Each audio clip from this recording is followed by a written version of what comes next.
अस्सलाम वालेकुम दोस्तों, असी इस टाइम मौजूद हाँ कसूर विच। कसूर शहर पहले एक्सप्लोर किया, बाबा बुल्ले शाह रहमतुल्लाह अलैह दे दरबार ते गए सी।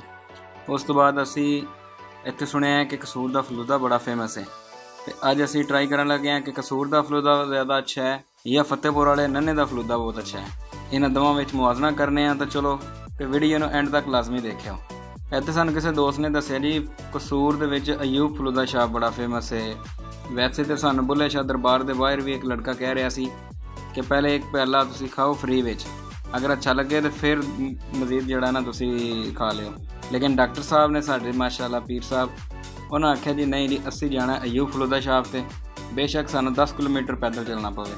कसूर के बाजार विच गुजरदे होया तकरीबन 2 तो 3 किलोमीटर के फासले ते सानूं आखिरकार मिल ही गई अयूब फलूदा शाप। अयूब फलूदा शाप च एंटर होंदे असीं बड़े एक्साइटेड सी कि लगदा अज बड़ी अहम ते बड़ी अच्छी सौगात सानूं खाण नूं लभे दी।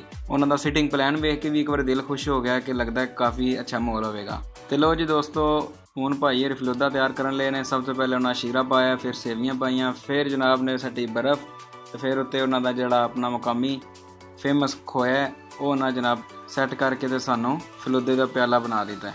लो जी मैं तो रज गया जे, एक ही बाइट लैके इको चम्मच लैके मैं तो रज गया वहाँ दोस्तों। किसी कम का फलूदा नहीं है, ना कोई इहदा जायका है, ना कोई टेस्ट है, बिल्कुल फिक्का जिहा टेस्ट है, ना कोई मिठा है ना लूना है, कोई समझ नहीं आ रही है। ट्रांसपेरेंट जिहा है। वो कहते ना कि ऊंची दुकान फीका पकवान, तो सानूं तो बिल्कुल भी नहीं पसंद आया। मैं तो बिल्कुल कोई नहीं खादा। साडे शाह साहब ने पैसे पूरे किए हैं, फिर औखे सौखे होकर खा ही लिया।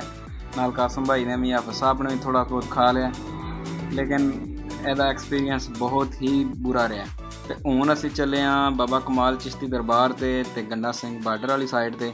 अगर बार्डर ओपन होया तो उत्थे भी हाज़री देंगे, क्योंकि बार्डर सुनन च आया कि 4 बजे तो बाद ओपन होंदा है।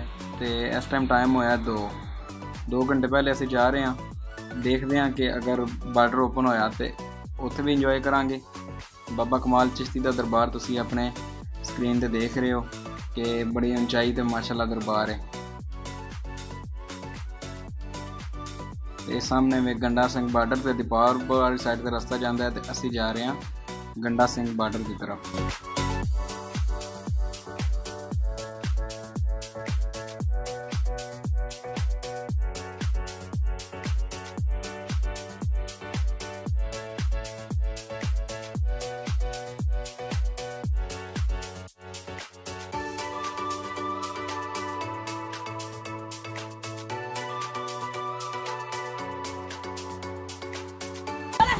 बच्चे इंजॉय कर रहे हैं देसी माहौल।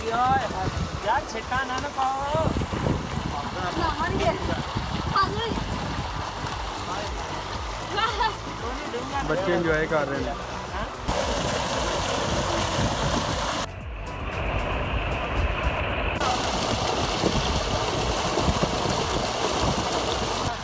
लो जी